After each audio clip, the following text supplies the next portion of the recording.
বাংলাদেশি ও বিশ্বে প্রথম মুসলিম নারী হিসেবে ১৮৪টি দেশ ভ্রমণ করে ইতিহাস গড়েছেন। আজ চ্যানেল আই স্টুডিওতে যুক্ত রয়েছেন বিশ্ব ভ্রমণকারী সাহসী অভিযাত্রী নাজমুন নাহার।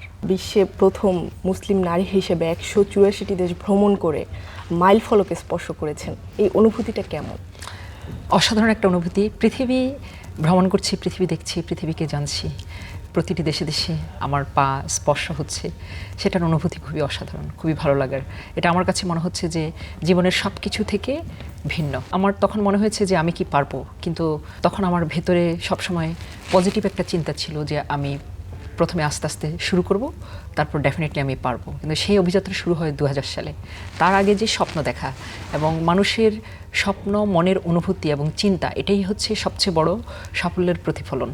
যখন আমি ছোটোবেলায় স্বপ্ন দেখেছি, বই পড়েছি, এটা সম্পর্কে স্টাডি করেছি, কারণ একটা এত বড় একটা বিশাল বড় চ্যালেঞ্জিং ট্রাভেল সারা পৃথিবীতে, এটা তো সহজ ছিল না।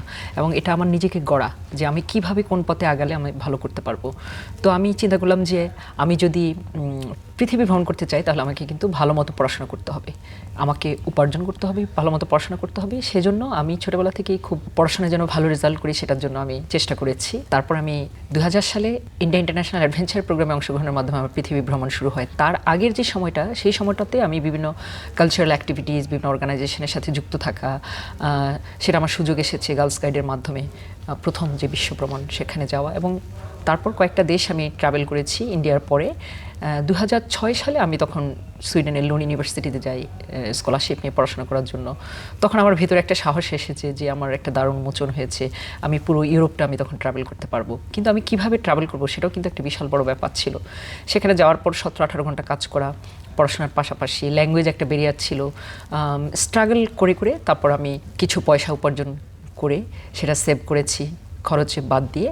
তারপর রিসার্চ করতাম প্রতিটা মুহূর্তেই, যে ম্যাপ নিয়ে রিসার্চ করা, যেটা আমার পড়াশোনার পাশাপাশি অন্য যে সময়টা থাকতো, সেই সময়টাতে আমি সারাক্ষণই ম্যাপের উপর পড়াশোনা করা, বিভিন্ন দেশ, বিভিন্ন শহর সম্পর্কে জানা, এবং ম্যাপ যে রুটটা, এটা 6টা-7টা যে ল্যান্ডলক কান্ট্রি, এটাকে কম্বাইন করে করে ম্যাপের মধ্যে দেখে দেখে সেটাকে লিখে ফেলা একটা দলিলের মতো, যে এখান থেকে এখানে যাব, এখান থেকে এখানে যাব, এভাবে করে করে তখন আমি জোন করতাম। আমি ওই সমস্ত জায়গায় যাওয়ার আগে প্রত্যেকটা শহর কোথায় কোথায় ঘুরবো সেটা ভালো মতো আমি স্টাডি করে ফেলেছি, এবং তাতে আমার জন্য যাত্রাটা সহজ হয়েছে। এবং আমি কোন শহরে থাকবো, কোথায় যাব, কোন জায়গায় থাকবো, কিভাবে আমি বর্ডার ক্রস করব, সেটার একটা আইডিয়া আমার নিয়েছি সেখান থেকে। এবং বাসে যাওয়া, এবং ওখান থেকে ওখানে অনেক জায়গায় বাস থাকে না, সেখানে বাইকে করে মাইলের পর মাইল, অনেক জায়গায় পায়ে হাঁটতে হয়েছে, অনেক জায়গার মধ্যে কোনো রাস্তা নেই, রাস্তাবিহীন পথ, সেখানে জঙ্গলের মধ্যে হাঁটতে হয়েছে। এভাবে আমার কাছে পুরো পৃথিবীতে অনেক মৃত্যুমুখী, অনেক অ্যাডভেঞ্চারাস, যে মৃত্যু হচ্ছে এখান থেকে বেঁচে গেছি। আবার এমনও জায়গায় গিয়েছি যেখানে পথবিহীন পথ। যেমন আমার কাছে পৃথিবীতে সকল অভিযাত্রার মাঝে একটা অভিযাত্রা খুব ইন্টারেস্টিং লেগেছে, যেখানে কোনো রাস্তা ছিল না, যে রাস্তাটা হচ্ছে ফরেস্টের ভিতর দিয়ে গাড়ি গেছে।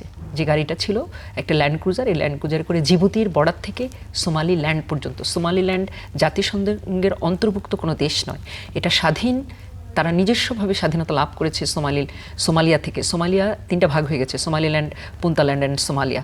সো সোমালিল্যান্ডে আমার যাওয়ার খুব ইচ্ছে ছিল, কারণ ওরা খুবই রিয়াল মুসলিম, তাদের যে মুসলিম কালচার এবং তাদের জীবনটা কেমন, সেটা আমাকে খুবই টেনেছে যে আমি এভাবে সড়ক পথেই যাব।